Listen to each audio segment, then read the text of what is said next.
let's visit our old pal, the lidless box, one more time. And this time we're going to use the method of Lagrange multipliers to solve this. So we've already done this one. Okay, so you can always go look at it again. All right, so the objective function would be volume, right? We're trying to maximize volume. Say volume in a box is x times y times z. Really straightforward, no trouble. All right, now the constraint. Remember that we're only allowed to use 2 square meters of cardboard. So the constraint would be that the surface area is equal to 2. Technically meters squared, but not important. Okay, what's the surface area of this box? So there's an xy on the bottom. There's 2 xz's in the front and the back, and 2 yz's on the sides. And that has to be equal to 2. Now this is no good for us because we don't want it equal to 2. We want it equal to 0. So we're going to make it xy plus 2xz plus 2yz minus 2 equals 0.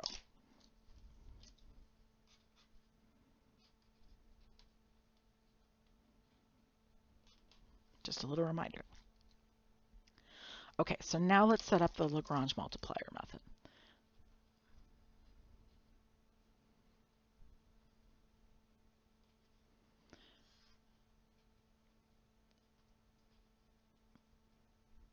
All right, so that would be that the gradient of f, I'm just thinking about where to write this, the gradient of f is equal to lambda times the gradient of g. All right, so that, and now f is not f for us, right? This is g of x right here, so g of xy, but f is actually v for us, for volume. So it'll be fine. It works the same way. Okay, so we need v sub x, v sub y, v sub z, which I should say that's the other advantage to doing the Lagrange multiplier method, is that you don't have to sit there and get rid of one of your variables. If you remember the other method we were using, we constantly had to substitute and get rid of one of our variables.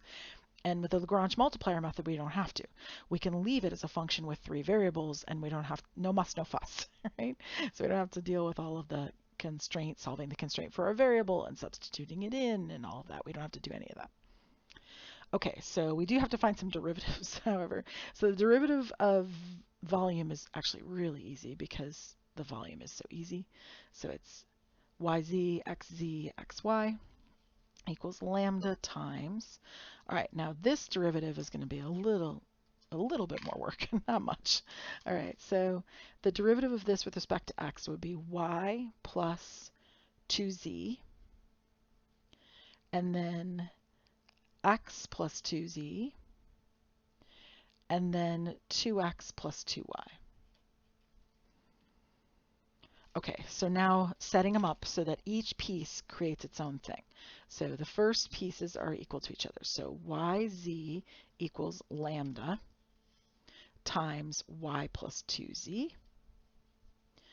And then the second piece in the middle would be that xz equals lambda times x plus 2z. And the third piece, let's see, do it in purple, would be that xy equals lambda times 2x plus 2y. I want to get lambda by itself here, just for the sake of my own sanity. So if I notice this, this is lambda equals, so this would be yz over y plus 2z. This one would get me lambda equals xz over x plus 2z. And this one would get me lambda equals xy over 2x plus 2y. Now, since these are all equal to lambda, they're all equal to each other. And so we can set them equal to each other and solve. Easy as that. And of course, we're just going to make Maple do it. So, at least I would. So, I'm going to set these two equal to each other. So let me start with those two. So if I set yz over y plus 2z equals xz over x plus 2z. And I solve with maple, what do we get? All right, here it is. So I've got my volume, I've got my gradients found, just double checking myself, just so you can see them. Okay, so I set the two of them equal to each other, and I said solve it for x, y, and z, and it came up with this answer. Now the one in the back is irrelevant to us because z equals 0 means you don't have a box, so we can kind of ignore that one. And we can look at the other one. It says x is equal to y is equal to y, and z is equal to z. So the important part of that is x equals y. Okay, so when we solve that, we got x equals y. All right, we'll keep that in mind. All right, now we're going to do it again for the other two. So let me put these two together. And it could be the first and second, and then first and third, or first and second, second and third. It doesn't really make any difference. I just like these two because they were close to each other. So this would be xz over x plus 2z equals xy over 2x plus 2y. And again, I'm going to solve with maple. And it's not going to find a number. Now, if you're wondering, why don't you set them all equal to each other and solve? You can't. That's three equations with three unknowns, but it's really one equation with three unknowns. So it won't do it. Maple will freak out. Any program would. So we're going to solve it in pieces, if you will. So we're solving each section. So we're saying, okay, I know x is equal to y. Now, if I solve this, I want to get something else out of it besides x equals y. And so when I did it, I got right here. X is equal to x, not important. There it is. Y is equal to 2z. And again, over here is one we can ignore because x equals 0 doesn't give us anything. So we don't care, right? We don't have a box at that point. So there's the y equals 2z part. That's the part we care about. All right, so let's write that down. So we get y is equal to 2z. Now, using our constraint, so we're going to use the constraint function and substitute in these new equations. And you have to have different things. It doesn't do you any good to have x equals y from both of them.